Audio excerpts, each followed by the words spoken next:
다 같이 하나님 말씀 보겠습니다. 요한계시록 2장 1절에서 7절까지입니다. 요한계시록 2장 1절에서 7절까지 성도님 한 구절, 저희가 한 구절 교독하시면서 마지막 절은 함께 읽도록 하겠습니다. 신약성경 400페이지입니다.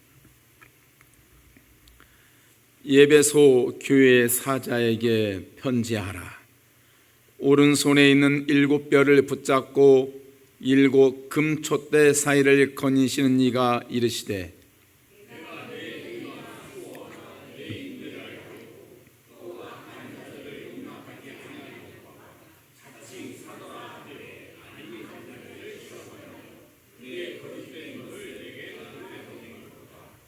또 내가 참고 내 이름을 위하여 견디고 게으르지 아니한 것을 아노라.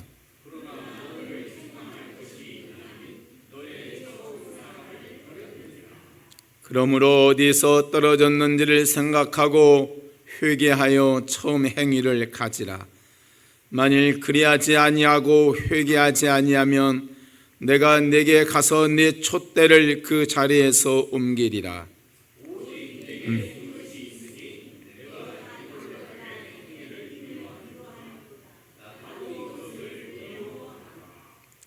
다 같이 귀 있는 자는 성령이 교회들에게 하시는 말씀을 들을지어다. 이기는 그에게는 내가 하나님의 낙원에 있는 생명나무의 열매를 주어 먹게 하리라. 아멘. 오늘 우리에게 주시는 말씀 제목 우리 함께 다 같이 큰 목소리로 읽어보도록 하겠습니다. 시작. 처음 사랑과 행위를 회복하라. 아멘. 처음 사랑과 행위를 회복하라는 제목으로 하나님 말씀을 증거하도록 하겠습니다. 저는 시골에서 자랐습니다. 그래서 여름이면 비가 쭉쭉 내리는 처마 밑에 앉아 있었던 기억들이 참 많이 있습니다.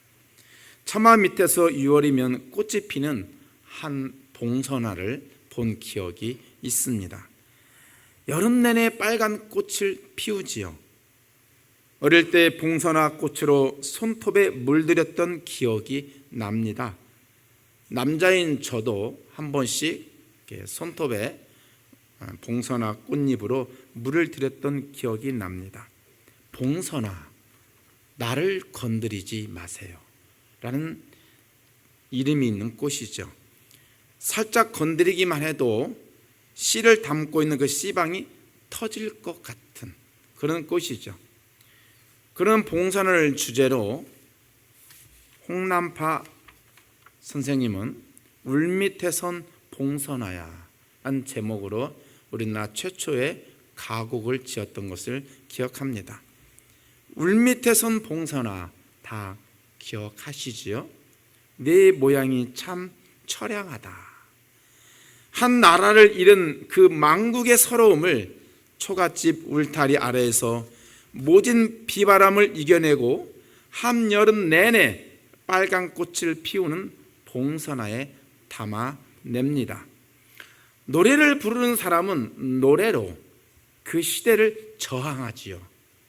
시인은 시로, 화가는 그림으로 그 시대를 저항하면서 그 시대를 살고 있는 사람을 위로해 줍니다. 요한계시록이 그렇습니다.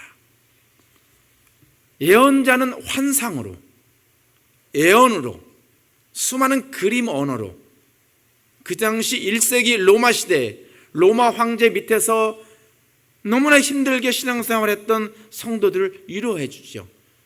요한계시록에는 수많은 환상들이 많이 나옵니다. 다 그림 언어죠.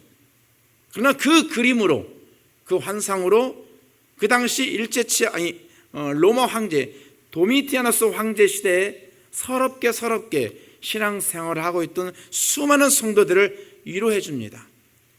그래서 이 요한계시록은 사실 위로의 책이에요. 소망의 책입니다. 그래서 요한계시록에 등장하는 죽임당하신 어린 양, 그 어린 양을 떠올리면서 위로를 받아야 돼요. 언젠가는 반드시 저 울밑에선 봉사나처럼 아무리 땡볕이 쬐이고 아무리 비가 내릴지라도 내 피로 차가 밑에서 꽃을 피워내고 있지만 여름 내내 반드시 꽃을 피워내고야 말리라. 그 봉사나처럼 너희들도 죽임당하신 어린 양 예수 그리스도를 너희들이 끝끝내 믿으면 반드시 다가오는 그 종말에는 생명나무의 열매를 먹게 될 것이다. 그런 소망의 책이 바로 요한계시록입니다. 근데 요한계시록의 수많은 환상들 중에 제가 여러분에게 많이 소개했던 환상이 하나 있어요. 요한계시록 22장에 나와 있는 수정같이 맑은 생명수의 강물이 하나님과 어린 양의 보좌에서 흘러나온다. 기억하시죠? 창세기 2장 에덴 동산에서 흘러나오는 4가지 강물, 에스겔 47장에 나와 있는 성전 문지방에서 흐르는 그 생명수의 물, 사도 요한이 요한복음에서 말했던 내가 주는 물은 영원히 목마르지 아니하겠고 영생하도록 솟아나는 그 샘물, 그 샘물이 요한계시록 2장에서는 조금 다르게 설명하고 있죠. 다시 한번 말씀드릴게요. 어디가 다른지 보세요. 수정같이 맑은 생명수가 하나님과 및 어린 양의 보좌에서 흘러나온다. 뭐가 다를까요? 하나님과 및 어린 양의 보좌에서 흘러나온다는 거예요. 단순한 어린 양에게서 흘러나오는 게 아니라 하나님과 및 어린 양의 보좌에서 흘러나온다는 거예요. 무슨 뜻입니까? 어린 양이 누구라는 거예요? 하나님이라는 거죠. 온 우주를 통치하는 사람은 도미티아누스 황제가 아니고 하나님이신 어린 양, 죽임당하신 어린 양, 그 예수 그리스도가 온 세상을 통치한다는 거예요. 어떻게? 7뼈를 붙잡고 7 금촛대 사이를 거니면서 온 세상을 통치하신다는 거예요. 7뼈를 붙잡고 7뼈이 무엇을 상징하는가요? 7별, 하나님의 사자, 하나님의 종, 주의 종을 의미합니다. 7 금촛대는 뭘 의미할까요? 7이라는 단어는 완전한 숫자죠. 하나님께 속한 숫자예요. 7 금촛대는 7 교회를 말합니다. 7 교회니까 완전한 숫자, 하나님께 속하는 숫자, 이 시대에 오고 가는 모든 교회, 7별은 이 시대의 주의 종들, 오고 가는 모든 주의 종들, 하나님의 종들, 하나님의 사자들, 그런 하나님의 사자들, 하나님의 종들 7별을 붙잡고 그들을 통하여서 7 교회를 다 통치하신다는 거죠. 7뼈를 붙잡고 7 금촛대를 다니시는 이가 말씀하십니다. 오늘 성령이 우리 옥회의 교회에 말씀하십니다. 누가요? 7뼈를 붙잡고 7 금촛대 사이를 거니시는 이가 말씀하시는데 2가지를 말씀하세요. 한 번은 칭찬하세요. 한 번은 책망하세요. 오늘 에베소 교회, 하나님께서 에베소 교회에 말씀하시는 이 메시지를 통하여서 우리 교회가 어떻게 가야 되는지, 어떻게 교회다운 교회로 설 수 있는지 그 방향과 그 대안을 한번 설명해 보도록 하겠습니다. 에베소 교회 잘 아시죠? 사도 바울이 3차 전도여행 또는 2차 전도여행 때 세웠던 교회죠. 그 에베소 교회에 수많은 목회자가 있었는데 첫 번째 목회자는 브리스길라와 아굴라, 사도행전 18장에 나오죠. 사도 바울이 고린도에서 브리스길라 아굴라를 만나서 데리고 에베소서로 가죠. 사도행전 19장, 그곳에서 에베소 교회를 개척을 하죠. 그리고 사도행전 20장에서 사도 바울이 예루살렘에 가기 전에 잠깐 에베소 교회를 들리는데 그때 장로들을 만납니다. 장로들을 밀레노 항구에서 잠깐 만나죠. 만나서 당부의 말을 합니다. 장로님들, 내가 3년 동안 죽도록 세운 이 교회, 장로님들, 집사님들, 권사님들 부탁드립니다. 오직 주의 말씀과 은혜로 이 교회를 잘 세워주시길 바랍니다. 아니, 목사님 가시면 안 됩니다. 우리와 함께 있기를 원합니다. 우리 교회에 어떤 여선지자가 꿈을 꿨는데 목사님 예루살렘에 가시면 죽습니다. 그때 사도 바울이 그 유명한 고백을 하죠. 나의 달려갈 길과 주 예수께 받은 사명 곧 하나님의 은혜의 복음을 증거하는 일에는 나의 생명을 조금 더 귀한 것으로 여기지 않겠노라 하면서 한쪽은 잡으려고 하고 한쪽은 가겠다고 하면서 그 밀레노 항구 모래사장에서 서로 껴안고 울면서 서로 헤어집니다. 그때 사도 바울이 헤어지면서 마지막으로 했던 말이 있죠. 장로님들, 권사님들, 집사님들, 주의 말씀과 은혜로 이 교회를 반드시 세워야 됩니다. 왜냐하면 조만간 사나운 이리들이 양떼들을 먹으려고 이 교회를 들어올 것입니다. 그 말을 들은 교회 성도님들은 이게 무슨 소리야? 조만간 이단들이, 거짓 교사들이 우리 교회에 올란가 보다. 그래서 에베소 교회는 철저하게 성경 공부를 합니다. 주일 오후 예배 때 성경 공부하고 구약 성경 공부, 신약 성경 공부 다 전도사 같아. 다 신학을 공부하고 성경 공부를 하고 그러다 보니까 이단들은 에베소 교회에 발 디딜 틈이 없는 거야.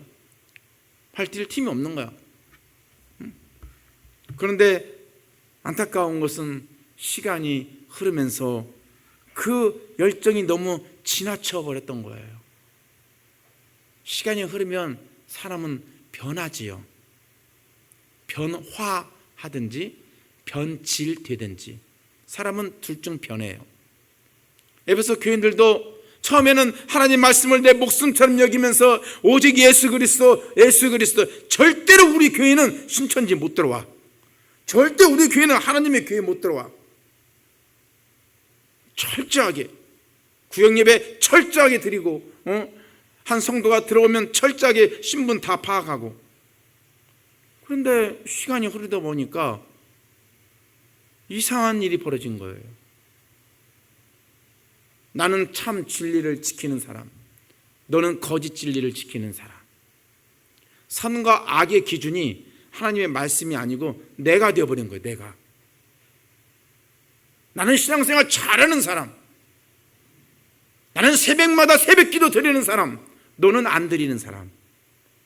나는 교회다 11조 철저하게 지키는 사람, 너는 11조 철저하게 안 지키는 사람. 나는 예수를 잘 믿는 사람, 온 집안이 다 우리 집안은 예수 믿는 사람, 너만 나오잖아 교회에. 식구들은 안 나오고. 철저하게 신앙생활이 자기중심으로 이분화가 됩니다. 선악을 구분하는 기준은 하나님의 말씀인데 선악의 기준이 내가 되어보고 만 거예요. 내가 된 것만. 이단이 못 들어오고 신천지가 못 들어오고 하나님의 교회가 못 들어오고 통일교가 못 들어오고, 그것은 참 잘했어요. 그건 정말 잘했어요. 이단들이 왔다가도 막 도망가는. 그래서 우리 교회의 순수함을, 신앙의 순수함을 지키려고 했던 그것은 너무너무 잘했어요. 예수님이 칭찬하시잖아요. 내가 네 행위와 수고와 네 인내를 알고 또 악한 자들을 용납하지 아니한 것과 자칭 사도라 하되 아닌 자들을 시험하여 그의 거짓된 것을 네가 드러낸 것과 또 네가 참고 내 이름을 위하여 견디고 게으르지 아니한 것을 내가 아노라. 하나님이 내 마음을 아신대요. 여러분, 내가 예수님 믿고 오늘날까지 신앙생활을 어떻게 했는지, 남모르게 드린 헌금이 얼마인지, 내가 얼마나 남모를 때 교회에 와서 봉사하고 갔는지 하나님은 다 아신다는 거예요. 여러분, 그런 말씀 주님께 들으면 정말 내 인생의 그 수많은 수고와 헌신과 짜증과 그 아픔과 그런 것들이 다 눈처럼 녹아내리죠. 그러지 않나요? 주님이 여러분 한밤중에 나타나서 내가 네 마음 안다, 그 말 한마디만 오늘 저녁에 들려주시면 여러분 아마 죽을 때까지 신앙생활 잘 할 겁니다. 주님은 그렇게 에베소 교인들을 칭찬해 주세요. 우리도 옆 사람에게 한번 칭찬하기를 원합니다. 우리나라 사람들은 좀 칭찬에 약해. 칭찬해.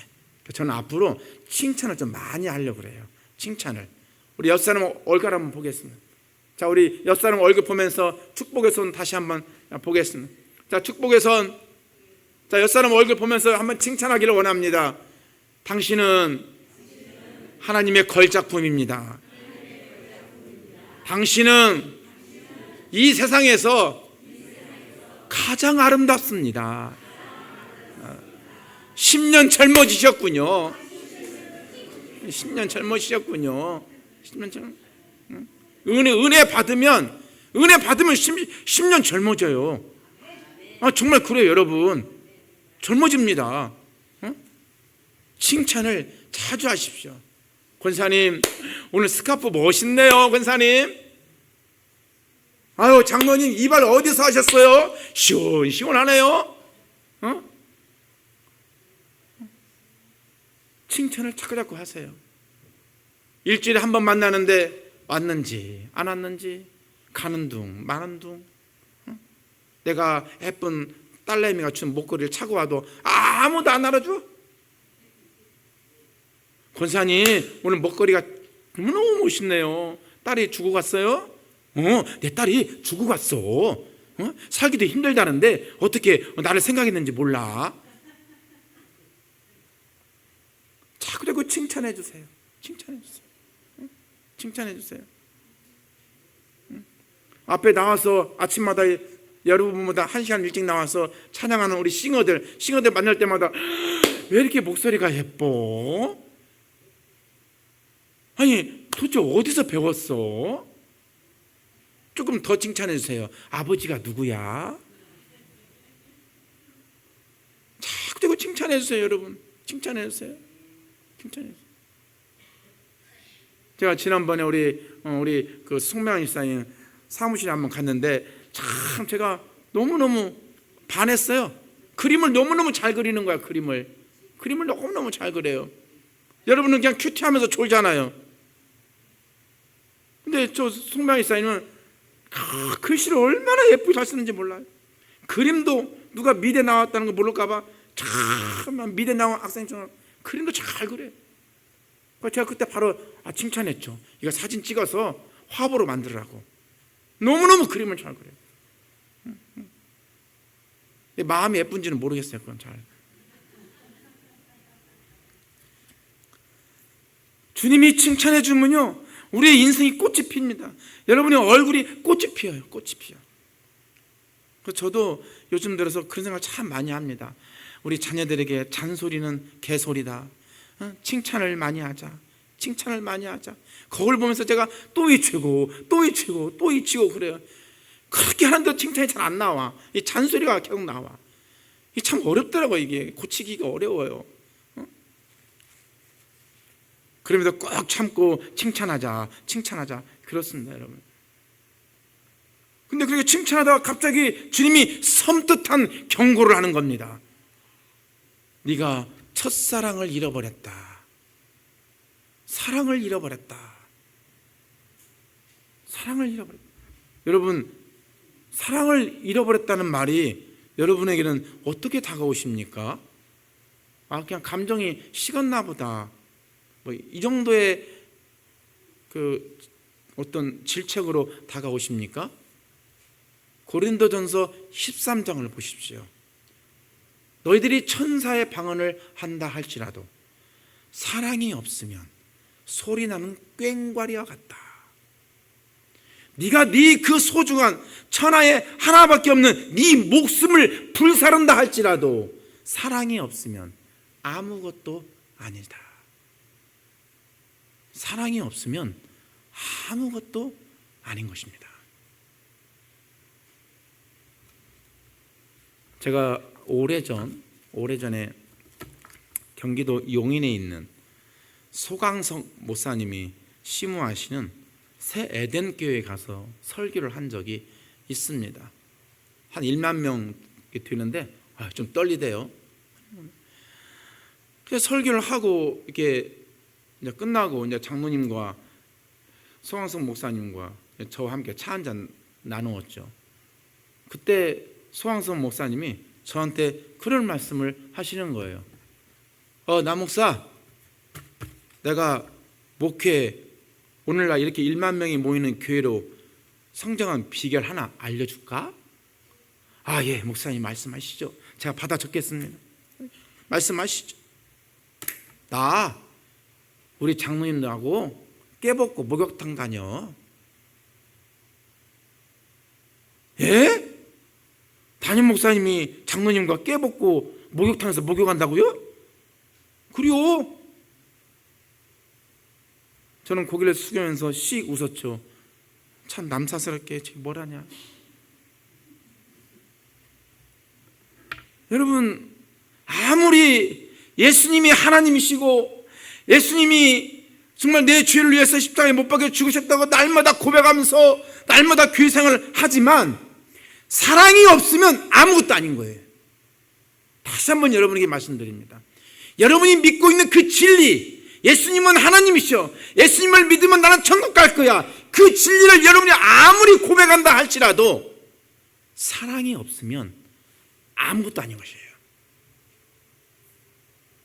사랑이 없는 지식, 사랑이 없는 진리, 사람을 교만하게 만듭니다.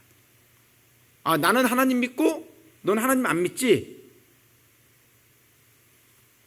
나는 우월한 사람, 너는 하나님을 안 믿으니까 너는 좀 나보다 좀 덜 떨어진 사람. 그래서 옛날에 하디 선교사란 분이 미전도 종족이나 다름없던 조선 땅에 와서 설교를 하는데 성도들이 아무도 아멘을 안 하는 거예요. 아니, 나 같은 선진국에서 공부하고 박사나 다름없는 내 남은 인생을 다 포기하고 내가 너희들에게 와서 복음을 전하는데 왜 안 믿어?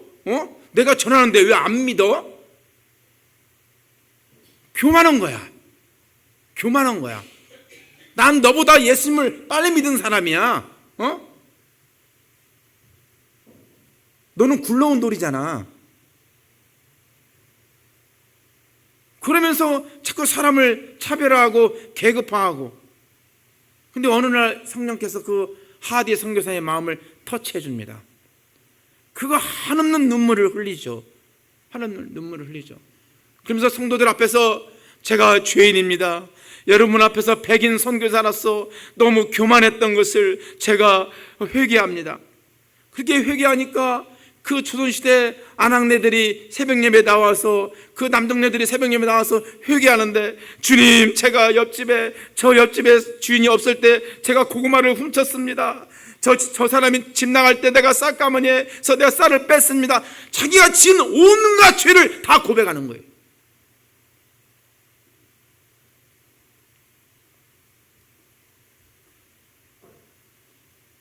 사랑이 없으면 아무것도 아닌 것이에요. 오늘날 우리가 종교 다원주의 시대에 꼭 붙잡아야 될 진리가 두 가지가 있습니다. 하나는 예수님만이 유일한 구원이시다. 이건 여러분이 꼭 붙잡아야 돼요. 정말 꼭 붙잡아야 돼요. 아멘. 그러나 예수님을 안 믿는 아프리카 원주민들을 향해서 너 예수 안 믿으면 지옥 가. 너 내가 말할 때 믿어. 그래서 강제로 끌고 와가지고 교회로 데리고 와. 그러면 되겠어요? 그러면 돼요? 안 되죠. 저 사람은 도구가 아니에요. 저 사람은 사람이에요.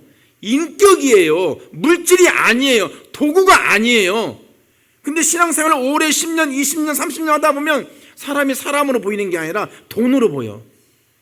도구로 보여. 물질로 보여.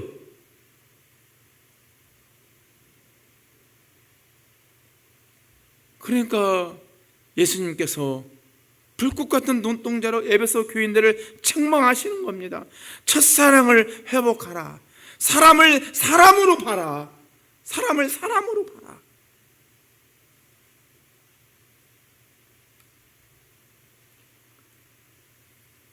제가 아침에 차량 운영을 하면서 이렇게 마을을 몇 군데 이렇게 돌거든요. 활신마을, 이렇게 야간 마을, 또 실리 이렇게 왔다 갔다 하면서 새벽에 차량 운영할 때 제일 행복합니다. 저는. 왜냐하면 나무들을 많이 봐요. 마을 입구에 이렇게 딱 들어서면 이렇게 큰 나무들이 있어요. 또는 마을 중앙에 큰 나무들이 있어요. 그 나무를 보면서 너무 고맙고 감사하기도 하고 행복하기도 해요. 옛날에는 나무를 보면 저 나무를 싹둑 잘라가지고 우리 집 가구로 만들어야 되겠다. 인간이 생각해낸 게 고작 저 나무를 싹둑 잘라가지고 우리 인간의 삶을 편리하게 하는데 써먹어야 되겠다. 그 생각만 했었어요. 옛날에는. 지금도 그러나요? 지금은 안 그래요. 지금은 한 그루의 나무를 보더라도, 길가에 지나가는 길냥이를 보더라도 쟤들이 있어야 우리가 살 수 있다. 나무가 없으면 우리는 죽는다. 길냥이에도 생명의 존중이 있다. 그러면서 요즘은 나무나 길고양이나 다 소중히 여겨요. 상대방을 하나의 객체로, 도구로, 물질로 보지 않아요. 지금 시대는 제가 있어야 내가 산다. 저 나무가 있어야 내가 산다. 그는 공존의식으로 살아갑니다. 하물며 하나님의 형상으로 지음받은 저와 여러분 당연하지요. 상대방을 객체로 보지 마십시오. 도구로 보지 마십시오. 교회의 부흥을 위해서 상대방을 도구로 보지 마십시오. 한 사람으로, 한 인격으로, 하나님의 형상으로 보십시오. 첫사랑을 회복하시기 바랍니다. 첫사랑을 회복하려면 어떻게 해야 되나? 오늘 사도 요한이 3가지 진단을 해줘요. 첫 번째, 기억하라. 그 첫사랑이 어디서 떨어졌는지를 한번 가만히 생각해 보라는 거예요. 첫사랑이 어디에서 내 삶에서 오늘 갑자기 언제 첫사랑이 없어졌는지를 한번 가만히 생각해 보라는 거예요. 제가 어제 밤새도록 한번 생각해 봤어요. 첫사랑이 왜 나에게서 스멀스멀 사라졌지? 가만히 생각해 봤어요. 관계 중심의 삶을 살지 않고 목표 중심의 삶을 살았기 때문에 그랬어요.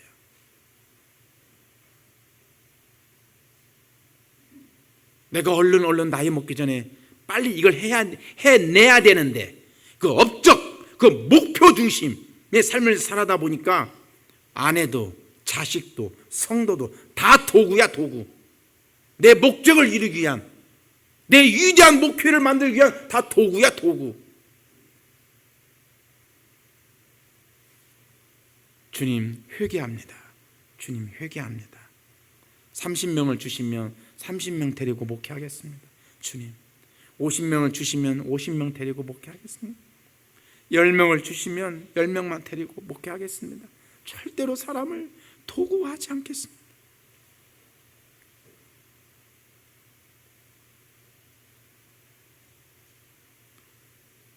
지난날을 뒤돌아보니까 그랬던 것 같아요.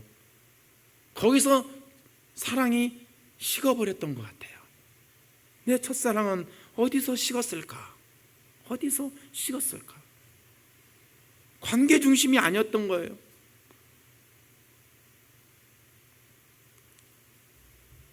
오로지 목표 중심. 특히 남자들은 더 그렇죠. 여성들은 관계를 상당히 소중히 생각하거든요. 근데 남자들은 관계보다는 목적, 목표 중심이죠. 그러다 보니까 첫사랑이 많이 식지 않았나, 그런 생각을 해봅니다. 두 번째, 어떻게 하면 첫사랑을 회복할 수 있나? 회개하라. 회개한다는 것은 단순히 뉘우친다는 말이 아닙니다. 내가 잘못했구나, 고개를 끄덕이는 그 정도의 뉘우침을 말하는 게 아닙니다. 네 행동을 바로 바꾸는 겁니다. 생각에서 마음으로, 마음에서 행동으로 자신을 바꾸는 겁니다. 그게 회개입니다.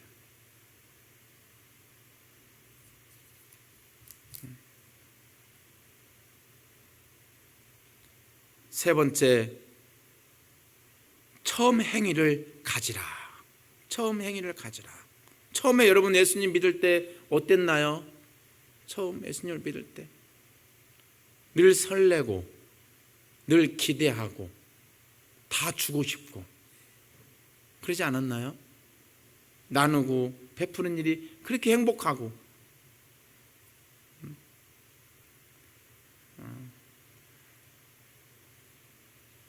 미국 침례교 목사님이 어느 날 80이 넘으신 분들을 대상으로 설문조사를 했답니다. 가장 후회되는 게 무엇입니까? 그랬더니 다들 그렇게 말하더래요. 내가 지난날 젊었을 때 이루지 못한 거 그거 아니야. 내가 좀 더 사랑할 걸, 좀 더 나눠주고 베풀어 줄 걸, 그거 하지 못했다는 게 그렇게 후회가 된답니다. 사랑하는 성도 여러분, 사랑은 도구가 아닙니다. 사랑은 우리 인생의 목적이고 사랑하는 것이 일입니다. 바라기는 여러분 신앙생활 하실 때 많이 배워야지요. 하나님을 아는 지식이 풍성해야 되죠. 모르면 당하니까. 그러나 아는 것보다 더 중요한 것은 사랑하는 겁니다. 어떻게 사랑하나요? 죽기까지 사랑해야 됩니다. 어떻게 사랑해야 되나요? 가족처럼 사랑해야 됩니다. 많은 나이 드신 목사님이 가끔씩 젊은 저한테 이런 훈계를 해줍니다. 자네가 이거 하나만 지키면 목회 잘할 거야. 목사님 뭔데요? 성도는 가족처럼, 가족은 성도처럼 대하라. 그러면 목회 부흥해. 그 말이 맞는 것 같아요. 설교 잘하고 싶은 마음 별로 없습니다. 저. 그러나 사랑하는 일에는 최선을 다하고 싶어요. 최선을 다하고 싶어요. 어떻게 사랑해야 되나? 가족이 되면 돼요. 가족이 되면, 저와 여러분이 가족이 되면 돼요. 가족이. 여러분이 어떻게 사랑해야 되나 너무 고민하지 마세요. 너무 고민하지 마세요. 어떤 대안, 어떤 프로그램 이런 거 생각하지 마세요. 우리도 목사님 빨리빨리 서울 살아있는 사는 제자훈련 1단계, 2단계, 3단계, 가정교회 1단계, 2단계, 3단계 빨리빨리 공부해야 되지 않아요? 공부 안 해도 돼요. 공부 안 해도. 가족처럼 지내면 돼요. 가족처럼. 어떻게 가족처럼 지내나? 가족은 때가 되면 밥 먹어요. 때가 되면 밥 먹어요. 따라서 합시다. 우리 옆에 있는 사람 한번 이렇게 마지막으로 축복하기를 원합니다. 우리 옆에 있는 사람 다시 한번 봅시다. 자, 이렇게 축복하기를 원합니다. 올해가 가기 전에 밥 한번 먹읍시다. 아멘. 네, 한번 먹읍시다. 제가 지금 계속 기도하고 있는 것은 여러분 한 가정 한 가정을 저희 교회 사택으로 다 초대할 거예요. 제가 한 가정 한 가정 다 초대할 겁니다. 그래서 저녁 내내 먹고 마시고 놀고 이야기하고 노는 게 제일 좋아. 여러분 뽀로로 아세요? 뽀로로? 노는 게 제일 좋아. 저는 그 놀이를 제일 좋아해요. 사람은 놀면서 배우고 먹으면서 가족이 되고 그런 거예요. 우리 남자 성도님들은 저랑 같이 목욕탕 갈 일이 있을 거예요. 저기 제가 다 데리고 목욕탕 갈 겁니다. 깨벗고 어머나 남사스러워라. 여러분 그렇지 않아요. 남사스럽지 않아요. 사랑스러워요. 가족이 될 때 우리는 하나가 될 수 있고 우리는 서로 사랑할 수 있고 예수님한테 칭찬을 받을 수 있어요. 성령이 교회에게 하시는 말씀을 들을지어다 이기는 그에게는, 사랑 싸움에서 이기는 그에게는 내가 하나님의 낙원에 있는 생명나무의 열매를 너희가 먹게 하리라. 여러분이 가족처럼 사랑할 수 있고 여러분이 승리할 수 있다면 여러분은 생명나무의 열매를 먹으며 이 땅에서도 천국과 같은 인생을 살 수 있다는 겁니다. 아멘. 기도하겠습니다.